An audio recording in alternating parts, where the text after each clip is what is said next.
थोड़ा जागो। और मजे की बात यह है कि जागना तुम्हारे शरीर में कहीं भी छिपा हुआ नहीं, जागना कहीं और से आता है। जागने की क्षमता तुम्हारे मन की भी क्षमता नहीं है, तुम्हारे शरीर की भी क्षमता नहीं। वही जागने की क्षमता तुम्हारी आत्मा की क्षमता। जागते ही तुम आत्मवान हो जाते हो। तो जब क्रोध आए तो तुम क्रोध की कम फिक्र लो, जागने की ज्यादा फिक्र लो। क्रोध को जाग कर देखो। काम वासना आए तो काम वासना की चिंता मत लो, जाग के काम वासना को देखो। जाग के तुम दूर हो रहे, एक फासला पैदा हो रहा है। जब भी तुम्हारे भीतर कोई वासना तुम्हें पकड़ ले, तब तुम जागने की कोशिश करो। कठिन होगा। मुझसे लोग कहते हैं कि आप कहते हैं क्रोध में जागो, क्रोध में तो हमें याद ही नहीं रह जाती। धीरे धीरे रहेगी, कोशिश करोगे तो आएगी। क्योंकि बुद्ध को आई, कृष्ण को आई, क्राइस्ट को आई, कोई कारण नहीं तुम्हें क्यों ना आए, क्योंकि तुम भी उसी बीज से बने हो। जब दूसरे वृक्ष बड़े हो गए, बीज टूट गए और फूल खिल गए, तो तुम्हारा बीज भी फूट सकता है। सतत श्रम की जरूरत है, सतत पहरेदारी रखनी पड़ेगी। आज नहीं होगा, कल होगा, कल नहीं होगा, परसों होगा। एक काम तुम करते ही रहो, कुछ भी स्थिति हो, जागने की कोशिश करते रहो। एक दिन अचानक तुम पाओगे बात घट गई। अचानक 100 डिग्री तक जागना आ गया, एक विस्फोट हो गया।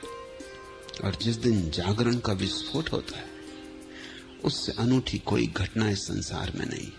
जैसे हजार हजार सूर्य एक साथ निकल आए। श्री अरविंद ने कहा है कि जब जागा तब पाया कि जिसे अब तक प्रकाश समझा था वो तो महाअंधकार है, और जिसे अब तक जीवन समझा था वो तो मृत्यु की पुनरुक्ति। जब जाना जीवन तब ये पहचान आई। जब जाना असली प्रकाश को, तब पहचान आई कि जिसको हम अब तक प्रकाश समझते थे वो तो कुछ भी नहीं। और जब ये जागरण आता है, तब तुम्हें अपने स्वरूप की पहली दफा प्रतीति होती। उस प्रतीति को शब्दों में कहने का कोई उपाय नहीं। चेष्टा करो।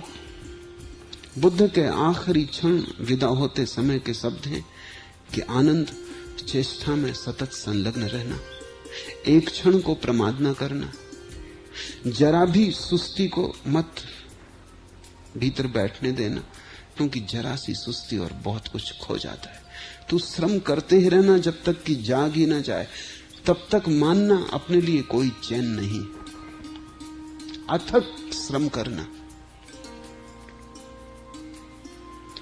बहुत चोट करनी पड़ेगी तभी ये अंधेरा टूटेगा, क्योंकि अंधेरा कितने दिनों से तुमने संभाल रखा है। पत्थर की तरह जड़ हो गई है तुम्हारी अवस्था,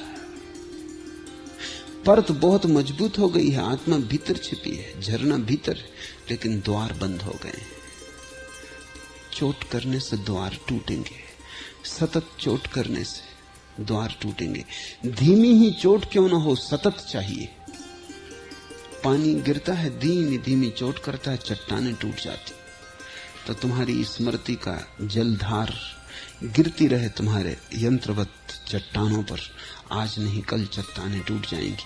आज लगेगा कि जलधार इतनी कोमल है, इतनी सख्त चट्टानों को कैसे तोड़ेगी, लेकिन सतत जलधार भी अगर सतत बनी रहे तो बड़े से बड़े पहाड़ टूट जाते हैं। पत्थर कमजोर है, सातत्य के सामने कमजोर है। लेकिन तुम्हारी तकलीफ मैं समझता हूं, एक दिन प्रयास करते हो, 10 दिन आराम करते हो, फिर एक आध दिन जोश चढ़ जाता है, फिर एक आध दिन प्रयास कर लेते हो, फिर 10 दिन आराम कर लेते हो। ऐसे बनाते हो, मिटा देते हो, स्थिति वही की वही बनी रहती। हर बार बनाते हो, हर बार मिटा देते हो। पानी सींच देते हो एक दिन, 10 दिन फिक्र नहीं करते, तब तक वृक्ष कोमला जाता, सूख जाता। फिर बीज बोते हो, फिर थोड़ी सार संभार करते हो, फिर भूल जाते। मेरे पास लोग आते हैं, वो कहते हैं कि बड़ा आनंद आ रहा था ध्यान में, लेकिन फिर टूट गया। मैं समझ ही नहीं पाता कि जब आनंद आ रहा था तो फिर क्यों टूट गया। और वो ठीक कह रहे हैं कि आनंद आ रहा था, लेकिन आनंद के लिए भी तुम्हारी चेष्टा सतत नहीं रह पाती। मन हजार बातें सुझा देता है। मन कहता है आज सुबह सो जाओ, कल कर लेना। मन बहुत कुशल है कल का आश्वासन देने में, और कल कभी आता नहीं। जो आता है वो आज है। करना हो तो आज कर लेना, न करना हो तो कल पे टाल देना। तो क्या पालोगे? अगर एक घड़ी बिस्तर में आज और पड़े रहे तो कितना मिल जाएगा? बिस्तर में कितने दिन तो पड़े रहे हो। जिंदगी ऐसे ही तो बिताई है बहुत सी। 60 साल जियोगे तो 20 साल तो बिस्तर में ही पड़े रहोगे, और एक घड़ी ज्यादा पड़े रहने से क्या मिल जाएगा? उठाओ, मत सुनो मन की। और मन तभी तुमसे कहना शुरू करता है जब देखता है अब खतरा है। एक सीमा तक मन बिल्कुल फिक्र नहीं लेता। तुम करते रहो ध्यान, मन को कोई चिंता नहीं है। लेकिन जहां मन देखता है कि अब चोट इतनी पड़ रही है कि टूटने की संभावना है, वहीं मन 25 उपाय खोज देता है। तुम 25 तरकीबें निकाल लेते हो कि आज तबीयत ठीक नहीं है, कि शरीर स्वस्थ नहीं है। ये शरीर जाएगा, स्वस्थ रहे अस्वस्थ रहे चिता पर चढ़ेगा। इसे तुम हमेशा चिता पे से चढ़ा हुआ समझो, ध्यान ही बचेगा। तो शरीर न हो ठीक तो भी ध्यान को मत छोड़ो, क्योंकि हो सकता है मन सिर्फ तरकीब निकाल रहा हो कि शरीर ठीक नहीं है, और मन की तरकीबों का अंत नहीं।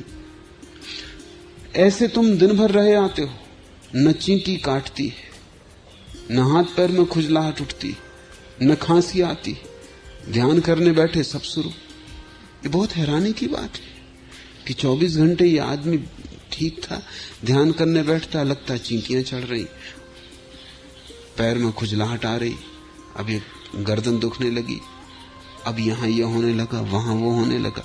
और तुम्हें पता है कि तुमने कई बार आंख खोल के भी देखा, वहां चींटी नहीं, पैर पे कोई चढ़ ही नहीं रहा।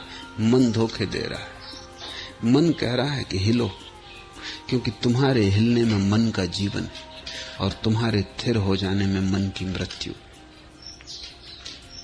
तो मन अपने को बचा रहा है। और क्या हर जाए, चींटी अगर चढ़ भी गई तो क्या हर जाए, काट ही लेगी तो क्या बिगड़ जाएगा।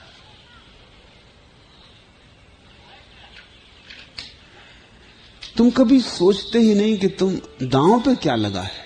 पैर पे काट ही लेगी चींटी तो काट लेगी, क्या बिगड़ जाएगा।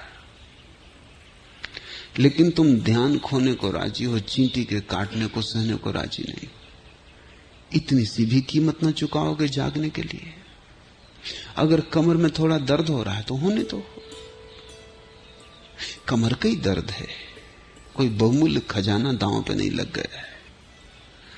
ध्यान के बाद विश्राम कर लेना थोड़ा। नहीं, लेकिन कमर में दर्द है तो तुम ध्यान परमात्मा सब भूल जाते हो। तुम तत्क्षण कमर का दर्द सब कुछ हो जाता है। ये मन तुम्हें अटका रहा है। मन तुम्हें कह रहा है कि शरीर से लगे रहो। शरीर में हजार उत्पाद पैदा कर रहा है। मत सुनो, उपेक्षा करो, कह दो कि ठीक है, ये शरीर जाएगा, ये तो चिता पे चढ़ेगा। चींटी ने काटा तो चढ़ेगा, न काटा तो चढ़ेगा। कमर में दर्द रहा तो चढ़ेगा, न रहा दर्द तो चढ़ेगा। इसकी अब हम बहुत चिंता नहीं ले रहे हैं। मन से कह दो कि तू बकवास बंद कर, अपने मन से बात करना शुरू करो। उसे कहना शुरू करो कि जो हमने निर्णय किया वो हम करेंगे, तो बीच बीच में मत आ। और अगर तुमने उससे ठीक से बात की तो तुम चकित हो जाओगे। अगर तुमने बलपूर्वक बात की तो बीच में आना बंद हो जाता। गुलाम गुलाम है, मुंह लगा गुलाम है, बस इतनी ही बात है। बहुत उसकी सुनी है तो वो सुनाता है, वो रास्ते बताता है। तुम एक दफा कह दो कि चुप हो जाओ तो मन चुप हो जाता है। कह के देखो, बलपूर्वक कह के देखो। ऐसे डरे डरे मत कहना।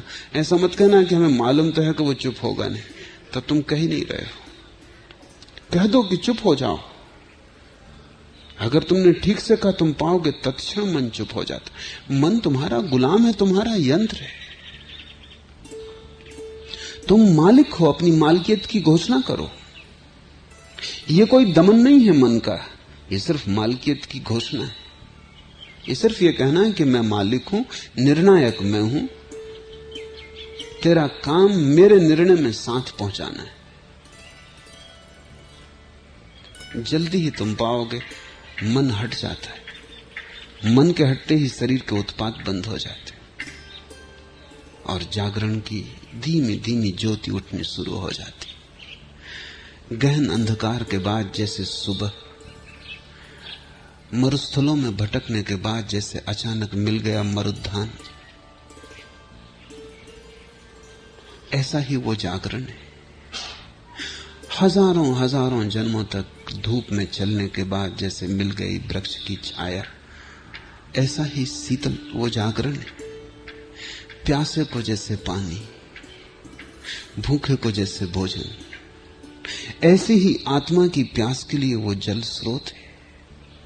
और एक बार तुम्हें उस जल स्रोत की थोड़ी सी भी समझ आ जाए कहां है, तब तुम पाओगे कि तुम चाहे बाहर से कितने ही भिखारी हो, भीतर से तुम सम्राट हो।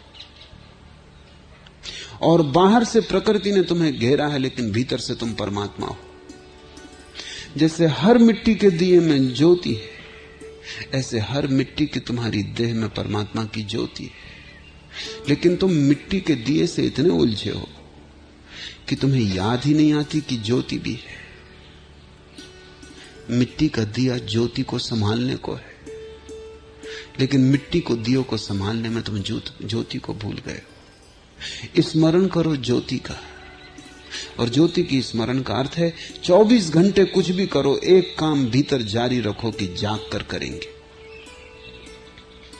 साइकिल चला रहे हो रास्ते पर, जाग कर चलाओ और तुम फर्क अनुभव करोगे फौरन। अगर तुम जाग के चलाओगे तुम पाओगे तत्क्षण पूरे शरीर की दशा बदल गई। भोजन कर रहे हो, जाग के करो, तत्क्षण तुम पाओगे गुण बदल गया, भीतर की चेतना का गुण और हो गया। एक हल्की शांति, एक सौम्यता, एक मधुरिमा तुम्हें घेर लेगी। अन्यथा तुम यंत्र हो। अभी तो तुम यंत्र हो, अभी मनुष्य होना नाम मात्र को है। मनुष्य होने का अर्थ तो है जागना, पुनरुक्ति को तोड़ देना, मौलिक में प्रवेश, नए में, शाश्वत नए में पदार्पण।